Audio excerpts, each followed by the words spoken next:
I'm going to say some words, and if you feel like saying them, you may. If what you would prefer to do is just send the intention of these words, there's nothing really magical that happens when we bless bread or anything else. But there is something that happens when we state our intentions and mean them and live into them with integrity. And so with that in mind, let us bless the abundance of bread that has been brought for us today. We bless this bread as the representation of generous hearts open to one another in the Spirit. We bless this bread as a symbol of our willingness to nourish one another and longing for a nourishing connection.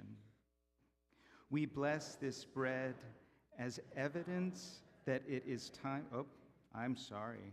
I don't want to read the different thing from you. Pause the blessing.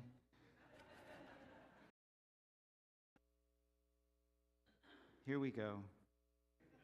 We bless this bread and acknowledge that preparing for mending, knowing that the occasional rupture will catch us unprepared. May we share in this abundance of love and care deeply and allow ourselves to be known, that we might repair even the seemingly insignificant ruptures and compassion, beholding the sacredness of one another.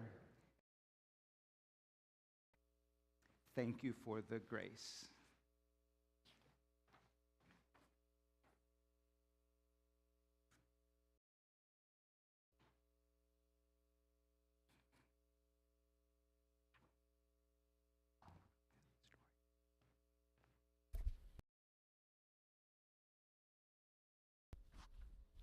Singing my song back to me, a story attributed to Toba Flan.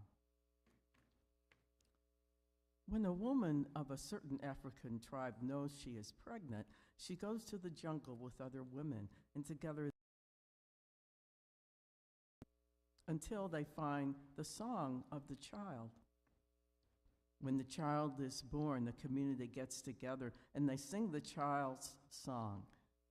When the child begins its education, people sings their own song. When they become an adult, the community gets together again to sing it. When it comes to your wedding, finally, when your soul is going from this world, family and friends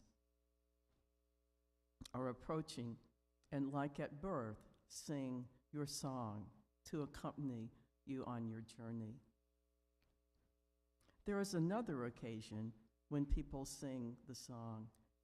If at some point the person commits a crime or aberrant social act, they take the offender to the center of the town, and the people of the community form a circle around them.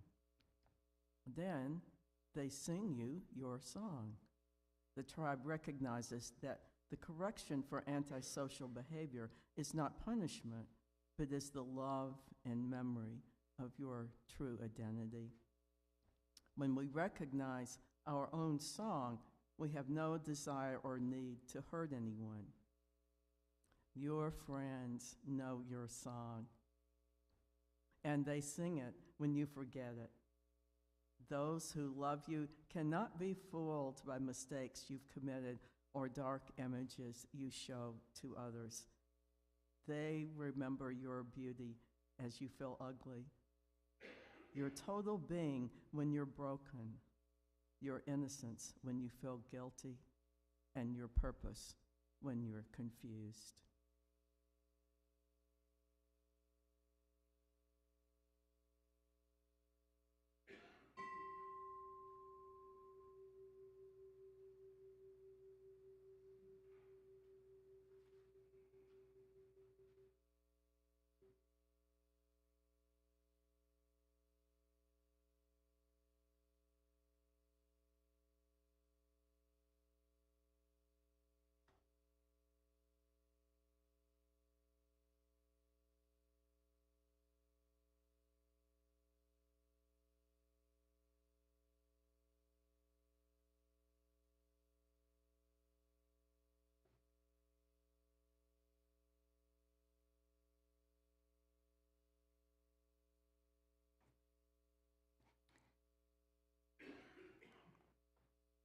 We have spent the month of November considering the practice of repair.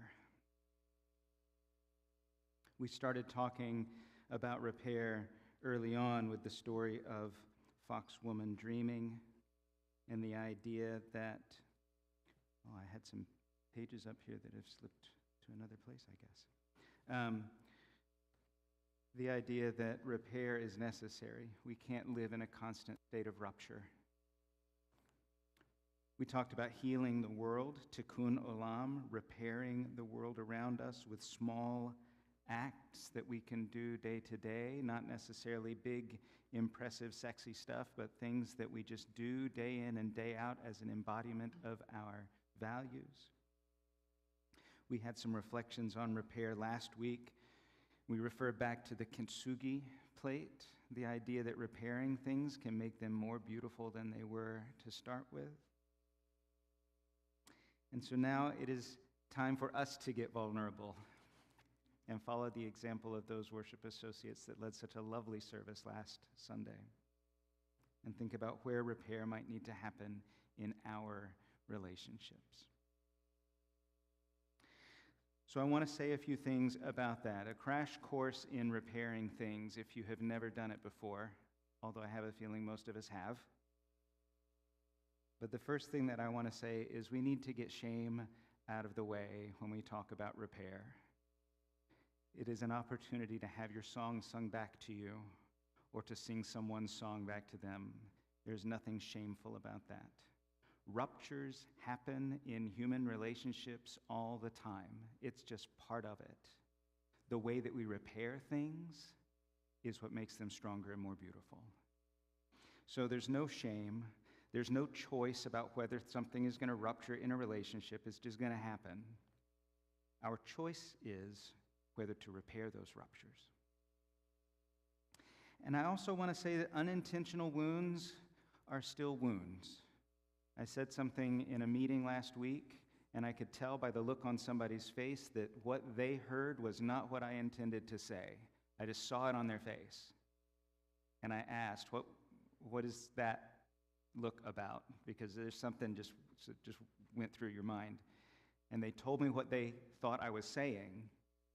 And I said, I am so sorry. That is not what I intended to convey. That's not the meaning behind those words. I get that you took those words and made them mean something, and I'm sorry that I didn't clarify that. It's still a wound, even if I didn't mean to.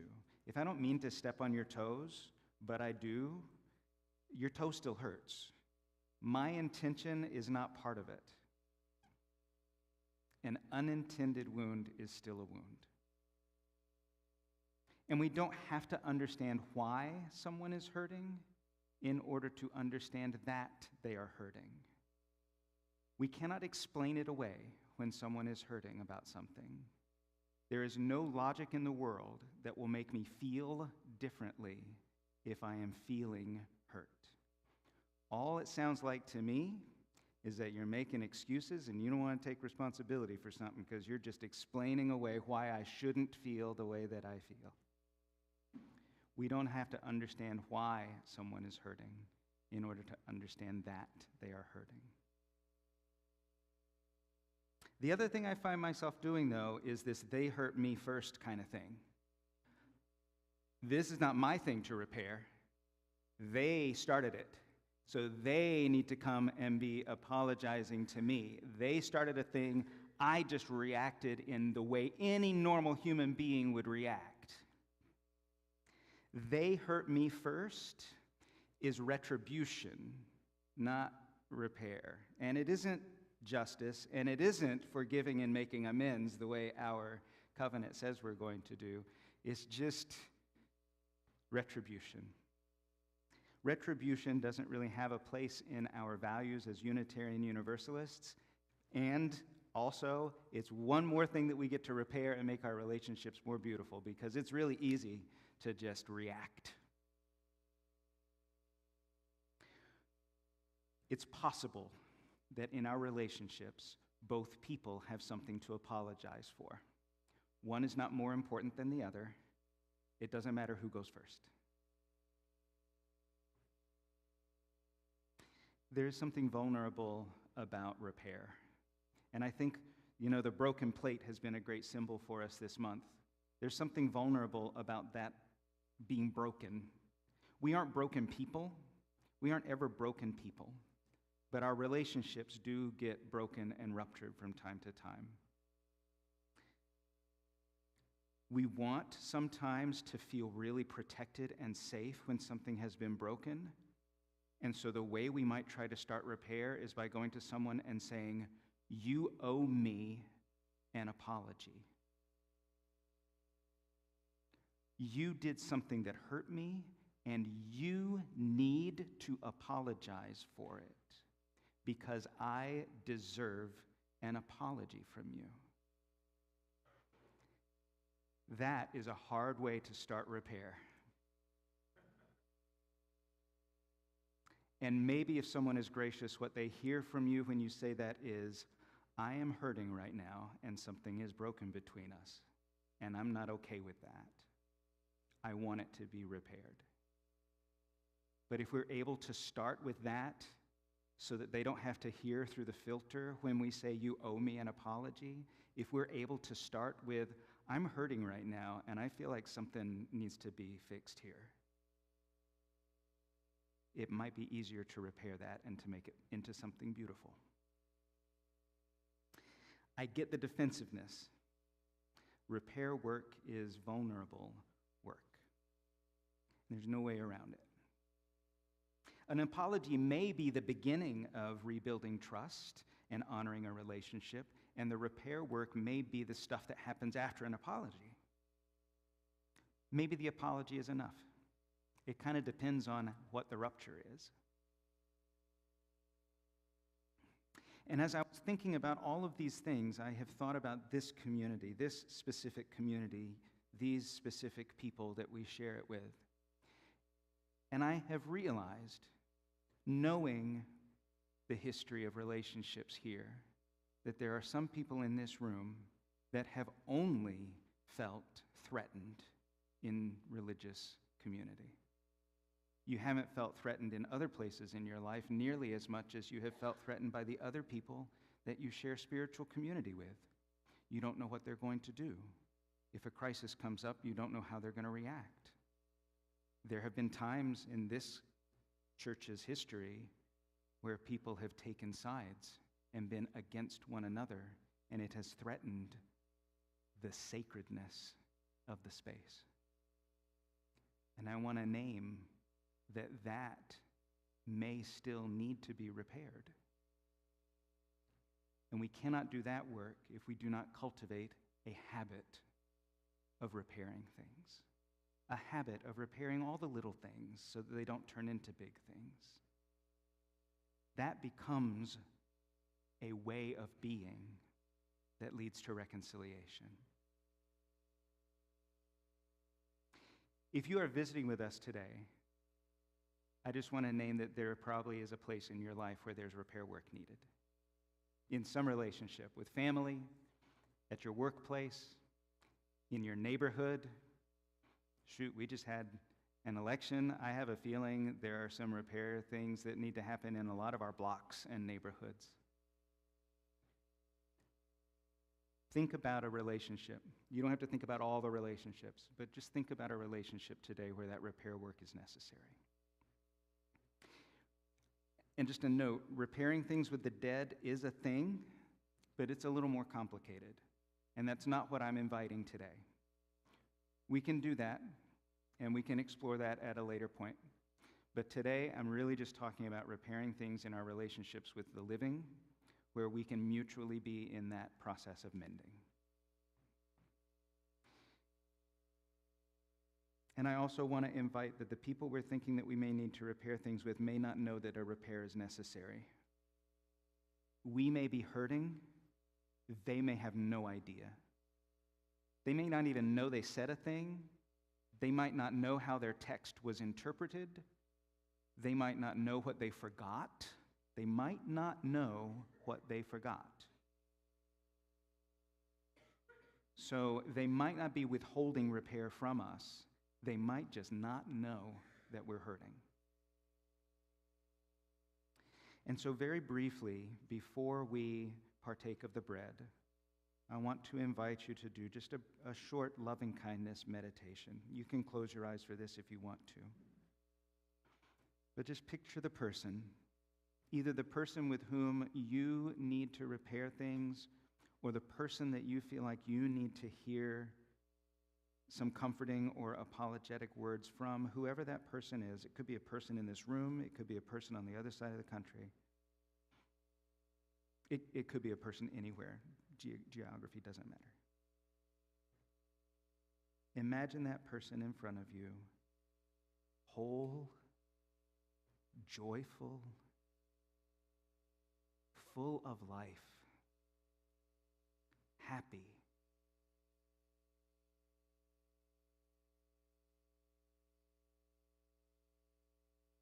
Send all the abundance of that energy, of this person with inherent worthiness and also deep humanity. Send all of that loving, hopeful, whole energy into your efforts of repair.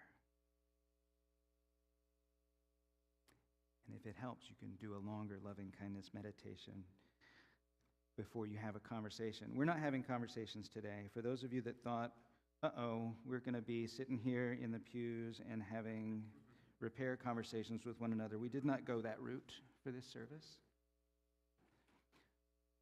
But I am going to invite you to think about what's the next step you need to take. Do you need to offer someone an apology? Do you need to let someone know that you're hurting? What is the thing that you need to do next? What's on offer for you? I know it's really easy to think about what the other person needs to do, but we can't make another person do what they need to do. What we control is what we do next. And I'm going to invite you to come forward. Our Tending Covenant team members that you met just last month, they led a service. Mike and Lori and Meg are going to come forward first, and they're going to model this for you. But when you come forward, you have an option.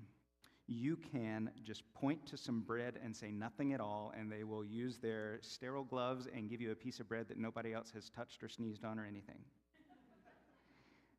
Or if you don't want to just point and be silent, you can come. I'm going to invite you to be on this side first, though. I know that you're standing in front of me, right? If you don't want to just be silent and you want to take a little bit of a risk, I'll invite you to come forward and name that thing you're going to do. You don't have to name names. It's not like, I need to apologize to Mike Miller for that email that I sent last week. It's like, what I need to do next is I need to call somebody and apologize about an email. Or what I need to do next is I need to let somebody know that their words have really stuck with me in a painful way. I'm still bruised by something they said. A sentence, a phrase. Don't tell the whole story. We're not here for confession. This is not that thing.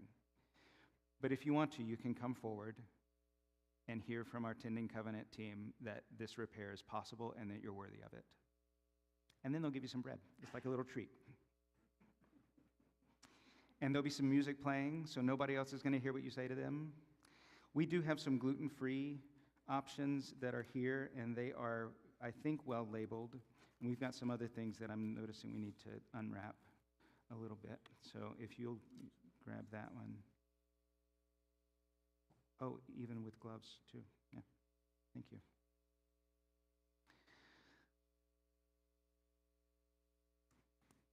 You want large or medium gloves? Okay.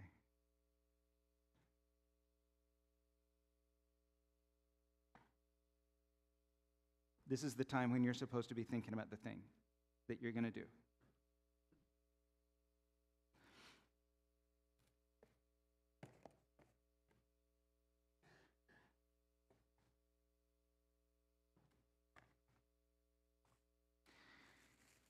And if there's no label on a thing, we're just going to assume it has every allergen known to humanity.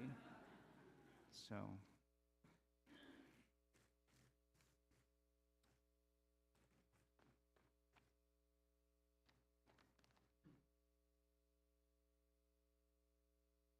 I'm I'm going to leave this piece of paper here because it's got some words on it that you can use as a reference, because my other little pages are buried under bread somewhere.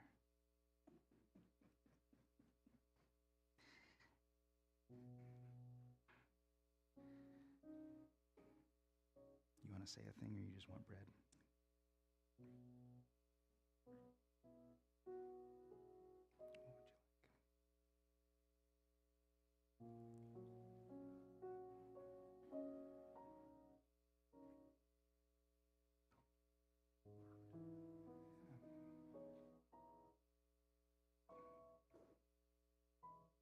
Oh, I'm supposed to tell you. This too can be repaired, and you are worthy and capable of this repair. This too can be repaired, and you are worthy and capable of this repair.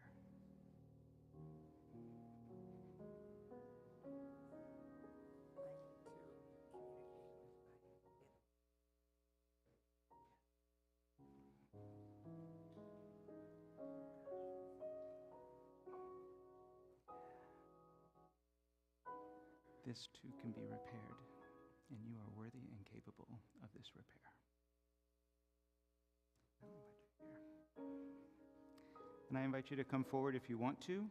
If this is a thing where you want bread to be brought to you, then I'll come and find out if you have any dietary things, and we'll get bread brought to you. And if you don't want to come forward, that's fine too. This is an invitation, not an obligation. Nobody's going to think anything about you one way or the other.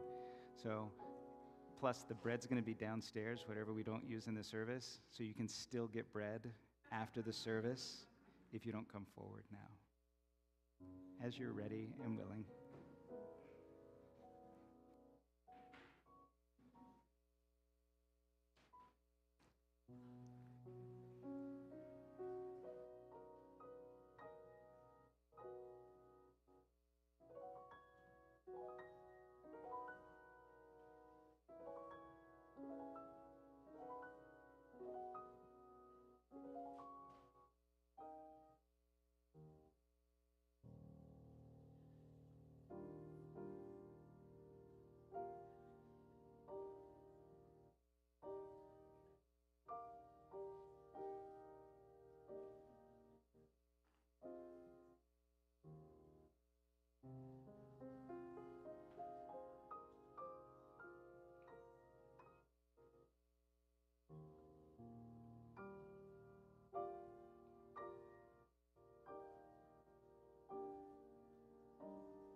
The bread's just getting covered up. It's not going anywhere yet. It'll go downstairs for our time after the service. You'll be able to try some other things. Hopefully all of the labels will stay with the bread so that you'll know what stuff is. We're going to be careful with it. But for now, I invite you to rise in body or spirit as we sing together, We Give Thanks. The words are in your order of service, so you don't have to open a book for it. It's just right there for you.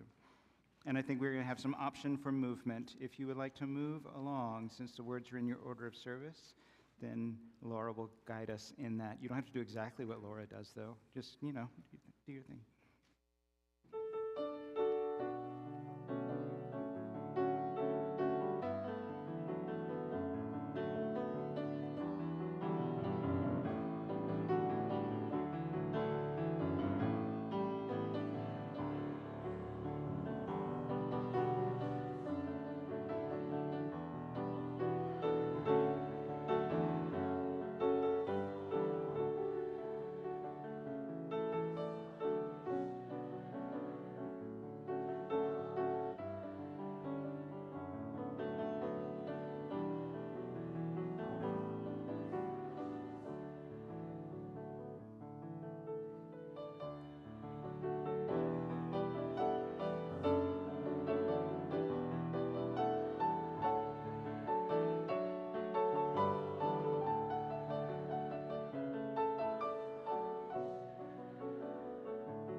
Just a couple of quick announcements. I know some of you are saying, at least when I was in the Catholic Church, they gave me a little wine to wash it down. There'll be coffee downstairs and water and all that stuff. Also downstairs today, in September, our congregation participated in a climate justice revival that lots and lots of UU churches around the country did. And so after the service today in the fellowship hall, there's going to be a follow-up to that, an opportunity to hear some rich stories of what's already going on at UUCC to build a more resilient community, and an opportunity to explore ways that we can build more awareness and action toward that goal. So in addition to finishing off any leftover bread, there will be some additional snacks, and everyone is welcome regardless of whether you participated in the climate justice revival. You'll be able to participate in that gathering in the fellowship hall today. And I also just want to say, if there is someone in the building that you have kind of identified in your head and you've said, I need to do this thing, there are lots of little places that you can sit and have a chat. There's lots of spots available to you if you want to have that conversation. I'll say more about that in just a second. Follow up from the auction that many of you participated in. We received $6,200 from that event, so thank you to everyone who contributed an item or who bought a thing. Yay, yeah, thank you. And I know we're not quite at Thanksgiving yet, but Christmas Eve is just around the corner. And so if you would like to be a part of providing our Christmas Eve pre-service music, we've had a lot of our younger people participating in that in the past. Mike Carney is the person to talk to. Mike may be reaching out to you, but Mike may not know that you have a particular musical talent that you would like to share on Christmas Eve. So reach out to Mike. The place where we are right now probably feels a little bit uncomfortable. We've identified a thing that we need to do in order to effect repair, and we haven't done it yet, probably. I haven't made a phone call yet. So there might be a thing that you're feeling a little bit uncomfortable about. Let it be uncomfortable until you do the thing. Do not let life just shovel all kinds of other things on top of whatever you said up here or whatever commitment you made in your mind. It's important. Repair work is important. Our relationships depend on it. Our community depends on it. And if we cannot do this well, all of the other things that we're going to need to do in the next few years are going to be more difficult.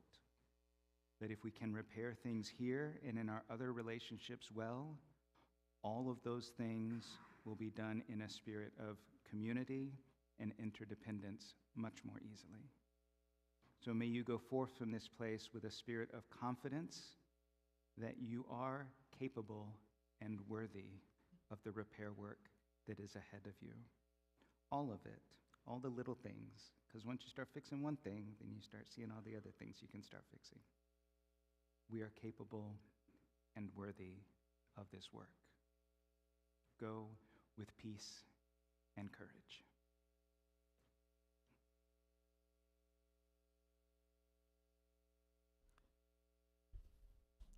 You're invited now to join me in reading the words of Extinguishing the Chalice.